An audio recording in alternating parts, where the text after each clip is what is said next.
Assalamualaikum warahmatullahi wabarakatuh. Perkenalkan, nama saya Aliara Nabila dengan NIM 081911733079. Saya merupakan mahasiswi S1 jurusan Teknik Biomedis angkatan 2019, Fakultas Sains dan Teknologi Universitas Airlangga. Di sini saya akan menjelaskan mengenai perangkat periferal pada PC maupun smartphone, serta saya akan menjelaskan tentang bahasa pemrograman yang sering digunakan pada web dan desktop. Video ini dibuat untuk memenuhi ujian tengah semester mata kuliah pemrograman komputer dengan dosen pengampu Bapak Husnul Ain STMSI. So, tunggu apa lagi? Yuk kita simak videonya. Yang pertama, saya akan menjelaskan mengenai perangkat periferal pada PC atau laptop. Perangkat periferal pada PC atau laptop ini dibagi menjadi dua, yaitu yang pertama adalah external hardware, yang kedua adalah internal hardware. External hardware adalah perangkat yang dapat dilihat secara fisik tanpa harus membuka atau melihat isi di dalam laptop itu sendiri.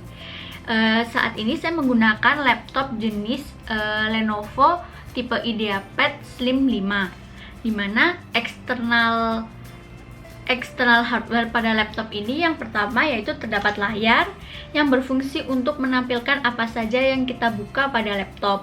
Kemudian yang kedua terdapat keyboard, di mana keyboard ini berfungsi untuk menginputkan data berupa angka atau huruf pada laptop. Yang ketiga ada touchpad, di mana touchpad ini berfungsi untuk menggerakkan kursor pada laptop. Dan yang keempat terdapat webcam atau kamera pada laptop. Lalu selanjutnya saya akan menjelaskan mengenai internal hardware atau perangkat yang dapat dilihat apabila kita membuka isi dalam dari laptop tersebut.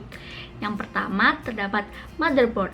Motherboard adalah papan perangkat keras atau hardware berbentuk papan utama untuk kumpulan dari beberapa komponen hardware penting penyusun PC atau laptop yang berfungsi untuk menghubungkan berbagai perangkat lainnya seperti BIOS, RAM, VGA, prosesor, dan lain-lain. Spesifikasi dari motherboard yang pertama yaitu terdapat soket CPU, yang kedua terdapat chip not bridge controller, pada bagian atasnya diberi alat pendingin, yang ketiga terdapat CPU fan power supply, yang keempat terdapat DIMM socket, yang kelima terdapat ATX power connector dengan 20 pin, yang keenam terdapat port floppy, yang ketujuh terdapat port IDE, yang ke-8 terdapat chip South Bridge Controller, yang ke-9 terdapat SATA atau Serial Advanced Technology Attachment Connection, yang ke-10 terdapat baterai CMOS untuk konfigurasi BIOS, yang ke-11 terdapat Super IRO controller untuk LPC interface seperti floppy disk, serial dan parallel port, serta game or MIDI port. Yang ke-12 terdapat audio codec untuk media AC97 dengan 6 channels audio playback.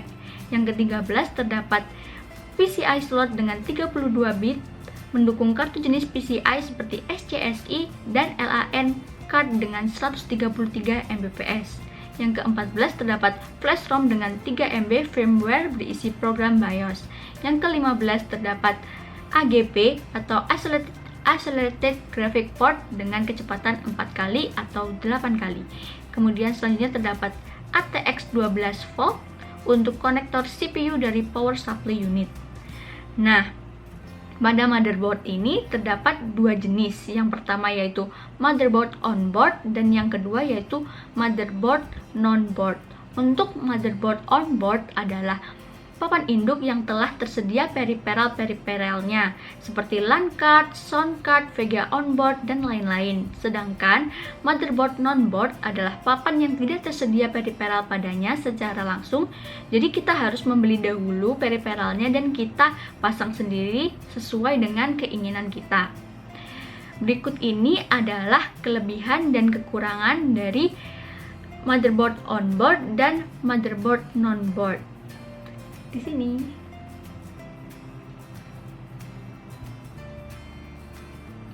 Oke, selanjutnya yang kedua yaitu prosesor. Prosesor adalah IC yang mengontrol keseluruhan jalannya sebuah sistem komputer dan digunakan sebagai pusat atau otak komputer. Prosesor ini terletak atau berada di motherboard. Prosesor juga disebut mikroprosesor, dan bagian terpenting dari prosesor adalah yang pertama adanya ALU atau Arithmetic Logical Unit yang berfungsi untuk melakukan semua perhitungan aritmatika atau matematika yang terjadi sesuai dengan instruksi program. Yang kedua terdapat Control Unit atau CU untuk pengatur lalu lintas data seperti input. Dan ketiga terdapat Memory Unit atau MU untuk alat penyimpanan kecil yang mempunyai kecepatan akses cukup tinggi. Lalu fungsi prosesor yang pertama yaitu fetch adalah operasi yang menerima instruksi dari memori program dari RAM sistem. Yang kedua, decode adalah tempat instruksi diubah untuk memahami bagian mana dari CPU yang diperlukan untuk melanjutkan operasi.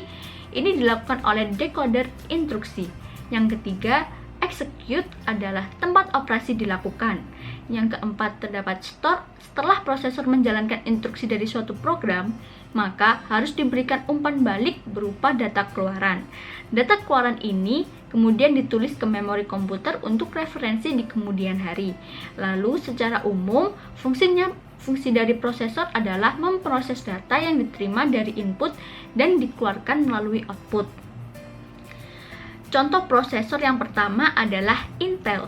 Intel Corporation didirikan pada tahun 1968, adalah sebuah perusahaan multinasional yang berpusat di Amerika Serikat dan terkenal dengan rancangan dan produksi mikroprosesor dan mengkhususkan dalam sirkuit terpadu. Intel juga membuat kartu jaringan, chipset, papan induk, komponen, dan alat lainnya. Kelebihan dari Intel yang pertama yaitu prosesor dapat mengurangi kecepatan jika prosesor terlalu panas. Yang kedua, pipeline pada Intel lebih panjang dibanding prosesor lain seperti AMD. Yang ketiga, Intel menang di brand image dan marketnya. Orang-orang lebih mengenal Intel daripada AMD atau prosesor lainnya. Sedangkan kekurangan dari Intel yang pertama yaitu lemah untuk urusan grafis, gaming, dan program 3D. Dan yang kedua, harga relatif tinggi. Kemudian terdapat prosesor AMD.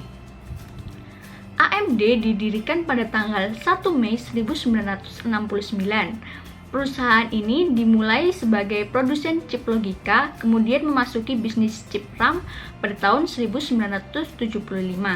Kelebihan dari AMD yang pertama, harga relatif lebih murah daripada prosesor Intel.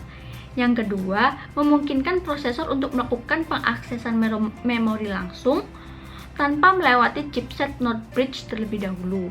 Yang ketiga, terdapat teknologi yang memungkinkan prosesor mendeteksi virus sehingga tidak akan diproses apabila terdeteksi. Kemudian terdapat cool and quiet. Terus untuk kekurangan dari AMD itu sendiri, yang pertama AMD cepat panas, dan yang kedua AMD kurang terkenal dibandingkan dengan Intel. Yang ketiga adalah RAM. RAM atau Random Access Memory merupakan perangkat elektronik yang ada di komputer dan berfungsi untuk menyimpan data sementara sebelum atau sesudah data diproses oleh prosesor. Penyimpanan tersebut bersifat sementara. Jadi, apabila komputer dimatikan, ruang penyimpanan pada RAM akan kosong dan begitu komputer dinyalakan, RAM akan terisi kembali. Contohnya, spesifikasi pada RAM DDR4. RAM terdiri dari DDR1, DDR2, DDR3, dan DDR4. Kali ini saya akan menjelaskan mengenai RAM DDR4 karena pada zaman sekarang sudah menggunakan RAM DDR4. Tipe modulnya adalah DIMM atau Dual Inline Memory Module. Dengan chip memori yang digunakan adalah 90 nanometer. Kecepatan bus speed dalam frekuensi memorinya adalah 800 MHz, 1066, 1033, 1600, 1800, dan 2000 MHz. Tipe memorinya adalah PC 6400, 8500, 10600, 12800, 14400, 1600, dan 3200. Jumlah pin yang digunakan adalah 288 pin, di mana 144 pin di setiap sisinya. Voltasenya adalah 1,2 volt dengan jumlah notch 1 notch. Jenis kapasitas memorinya adalah 4 GB, 8 GB, 16 GB. Untuk kelebihan dari DDR4 ini yaitu DDR4 sudah mencapai 16 GB per keping dan kecepatannya sekitar 4266 MHz. Sedangkan kelemahannya yaitu harganya relatif masih lebih tinggi. Yang keempat, terdapat ROM. ROM atau Read Only Memory adalah komponen memori yang berfungsi untuk menyimpan berbagai program yang terdapat pada komputer, laptop, hingga smartphone. ROM ini biasanya menyimpan berbagai file seperti musik, gambar, dan video. Meski jumlah ROM setiap perangkat terbatas, untuk media penyimpanan tambahannya bisa didampingi dengan RAM tambahan. RAM dan ROM memiliki keterkaitan satu sama lain, sehingga tanpa RAM dan ROM akan kesulitan mengoperasikan perangkat komputer dan laptop tersebut. Yang kelima, terdapat speaker. Speaker adalah perangkat keras output yang berfungsi untuk mengeluarkan hasil pemrosesan oleh CPU berupa audio atau suara. Speaker memiliki fungsi sebagai alat untuk mengubah gelombang listrik yang mulanya dari perangkat penguat audio atau suara menjadi gelombang getaran, yaitu berupa suara itu sendiri. Pada laptop yang terbaru biasanya sudah memakai speaker jenis Harman Kardon dan juga Dolby Audio. Speaker pada Harman Kardon ini biasa dijumpai di banyak mobil-mobil canggih, dan juga untuk Dolby Audio sering juga dijumpai pada audio pada bioskop. Sehingga terbukti kedua audio ini memiliki spesifikasi speaker yang sangatlah cukup di atas rata-rata atau enak sekali didengarnya.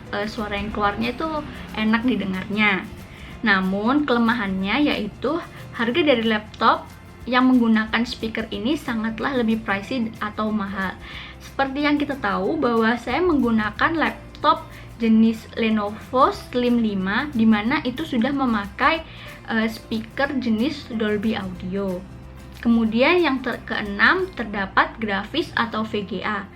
VGA yang sering disebut graphic card atau kartu grafis ataupun video card memiliki fungsi untuk menerjemahkan atau mengubah sinyal digital dari komputer menjadi tampilan grafis pada layar monitor. VGA berguna untuk menerjemahkan output komputer ke monitor untuk menggambarkan ataupun bermain game. Spesifikasi yang sering digunakan di VGA adalah jenis Nvidia dan AMD Radeon. Keduanya sama-sama unit pengolahan grafis dan sama-sama memumpuni dalam bermain game. Untuk laptop saya itu sendiri sudah menggunakan AMD Radeon untuk VGA-nya. Yang ketujuh, terdapat memori. Memori pada laptop dibagi menjadi dua, yaitu SSD dan HDD atau HDD. SSD adalah singkatan dari Solid State Drive atau Solid State Disk, adalah perangkat penyimpanan data yang menggunakan serangkaian IC sebagai memori yang digunakan untuk menyimpan data atau informasi. Perangkat SSD menanamkan chip memori berbasis silikon sebagai media penyimpanan untuk menulis dan membaca data persisten. SSD juga dikenal sebagai flash drive atau kartu flash, dimasukkan ke dalam slot di komputer server, disebut sebagai penyimpanan flash server side atau sebagai bagian dari sistem penyimpanan berbagai perusahaan flash. Lalu, HDD atau hard disk drive adalah salah satu hardware yang digunakan untuk penyimpanan data pada sebuah laptop atau komputer. Operation sistemnya, software, dan berbagai file yang ada pada laptop kita simpan dalam drive hard disk. Kemudian berikut ini adalah perbedaan dari SSD dan HDD.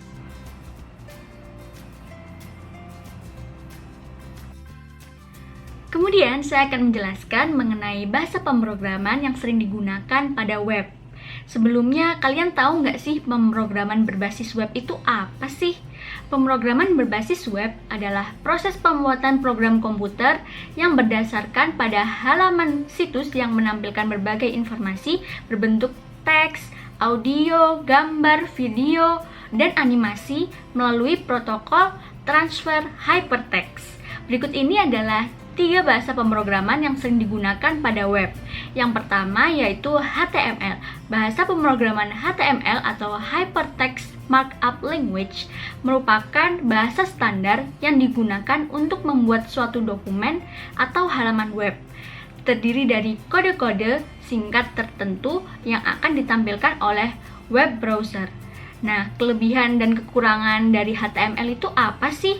Nah, kelebihannya yaitu yang pertama, memiliki banyak sumber dengan komunitas yang sangat besar dan penggunaan yang sangat luas. Kemudian yang kedua adalah bahasa pemrograman dijalankan di semua web browser. Kemudian yang ketiga, dapat dipelajari dengan mudah oleh pengembang web pemula. Kemudian kekurangannya yaitu penggunaan HTML murni hanya dapat diimplementasikan untuk halaman web statis. Kemudian bahasa pemrograman ini tidak mendukung user untuk menjalankan logik sehingga semua halaman yang dibuat harus dibuat secara terpisah walaupun menggunakan elemen yang sama. Kemudian bahasa pemrograman kedua yang akan saya bahas yaitu JavaScript. JavaScript adalah bahasa script yang dapat bekerja di sebagian besar browser. JavaScript dapat disisipkan dalam halaman web menggunakan tag script, script. JavaScript pertama kali dikembangkan oleh Braden H. Walaupun namanya JavaScript, namun bahasa pemrograman ini tidak ada hubungannya dengan bahasa pemrograman Java. Nah, apa sih kekurangan dan kelebihan dari JavaScript ini? Yang pertama, untuk kelebihannya yaitu yang pertama, tidak membutuhkan resource memory besar. Kemudian yang kedua, mudah untuk dipelajari. Kemudian yang ketiga multi-platform, bisa dijalankan di banyak sistem operasi. Yang keempat yaitu mudah untuk dikembangkan. Lalu untuk kekurangan JavaScript ini apa sih? Yang pertama, script yang digunakan pada JavaScript tidak terenkripsi. Kemudian yang kedua, bukan untuk pengembangan aplikasi standalone. Kemudian yang ketiga, memiliki keterbatasan objek. Nah, kemudian bahasa pemrograman selanjutnya yang saya akan bahas adalah PHP atau Hypertext Preprocessor. PHP adalah bahasa pemrograman yang digunakan secara luas untuk penggunaan, pembuatan, dan pengembangan sebuah situs web dan bisa digunakan bersamaan dengan HTML. Kelebihan dan kekurangan dari PHP ini apa sih? Yang pertama, kelebihannya yaitu mudah untuk dipelajari. Yang kedua yaitu mempunyai community besar. Yang ketiga, lebih ringkas. Yang keempat adalah open source. Yang kelima, memiliki perkembangan yang cukup cepat. Yang keenam adalah memiliki maintenance yang lebih mudah. Kemudian ada kekurangannya. Yang pertama yaitu memiliki banyak kompetisi. Yang kedua yaitu tidak dilengkapi dengan tipe data. Dan yang ketiga, rawan dengan pembajakan. Bahaya juga ya kalau rawan dengan pembajakan. Nah, oke, next kita akan melanjutkan ke bahasa pemrograman yang sering digunakan pada desktop. Kemudian saya akan menjelaskan mengenai bahasa pemrograman yang sering digunakan pada desktop. Sebelumnya, kalian tahu nggak sih pemrograman pada desktop itu apa sih? Pemrograman desktop adalah sebuah pemrograman di mana seseorang membuat program yang berbasis desktop. Ada 3 bahasa pemrograman yang sering digunakan pada desktop. Yang pertama adalah Java. Java adalah bahasa pemrograman yang dapat dijalankan di berbagai komputer dan smartphone atau handphone. Java ini dikembangkan oleh Sun Microsystems pada tahun 1995. Java tidak boleh disalahpahami sebagai JavaScript karena JavaScript merupakan bahasa pemrograman pada web. Apa sih keuntungan atau kelebihan dari Java ini? Yang pertama yaitu mudah untuk dikembangkan. Yang kedua, sifatnya multi-platform. Dan yang ketiga, bahasa pemrograman yang berorientasi terhadap objek. Lalu untuk kekurangannya ada apa aja sih? Yang pertama yaitu penggunaan memori yang cukup tinggi, dan yang kedua adalah mudah didekompilasi. Kemudian bahasa pemrograman yang kedua adalah C++. C++ merupakan bahasa pemrograman yang memiliki sifat pemrograman berorientasi pada objek. Apa sih kelebihan dari C++ itu? Yang pertama yaitu tersedia hampir di semua jenis komputer. Yang kedua, proses eksekusi C++ lebih cepat. Dan yang ketiga, tingkat bahasa pemrograman itu adalah menengah atau middle level language. Yang keempat, bahasanya terstruktur dan termasuk bahasa pemrograman OPP. Kemudian yang kelima, sedikit kata kunci, hanya sekitar 48 kata kunci. Lalu untuk kekurangan dari C++ itu apa sih? Yang pertama yaitu bagi pemula biasanya susah dalam menggunakan pointer. Kemudian yang kedua, implementasi C++ pada IT sangat sedikit. Dan yang ketiga, membuat program dengan C++ berasa sangat sulit. Kemudian bahasa pemrograman yang sering digunakan ketiga adalah Python. Python adalah salah satu bahasa pemrograman yang sangat powerful dan mudah dipelajari. Python memiliki struktur data tingkat tinggi yang sangat efisien dan sederhana, tapi efektif untuk penerapan pemrograman berorientasi objek. Untuk kelebihan dari Python itu apa sih? Yang pertama yaitu memiliki library yang luas dan banyak. Kemudian yang kedua, open source. Yang ketiga adalah mampu meningkatkan produktivitas dari developer. Yang keempat adalah mendukung Internet of Things atau IoT yang baik. Yang kelima adalah bahasa yang mudah dipelajari dan mudah digunakan. Yang keenam adalah fleksibel. Kemudian untuk kekurangannya ada apa aja sih? Yang pertama yaitu tidak cocok untuk aplikasi mobile. Yang kedua adalah eksekusi relatif lambat.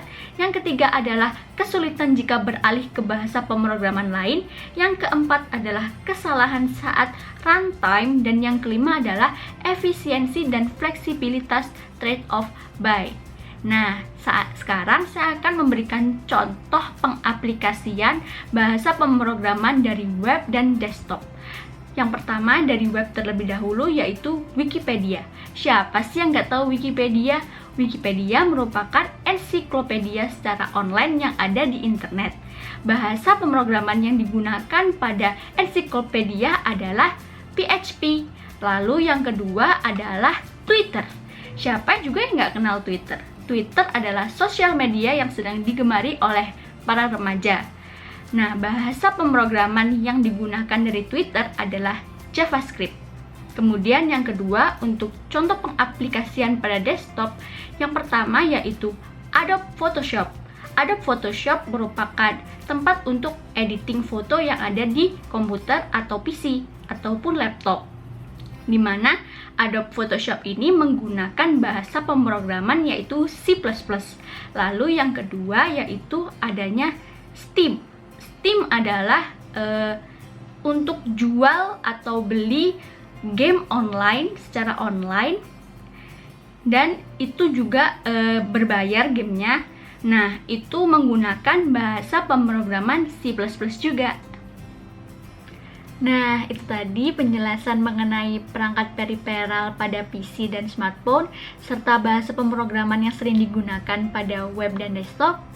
Videonya cukup sekian. Mohon maaf jika ada kesalahan.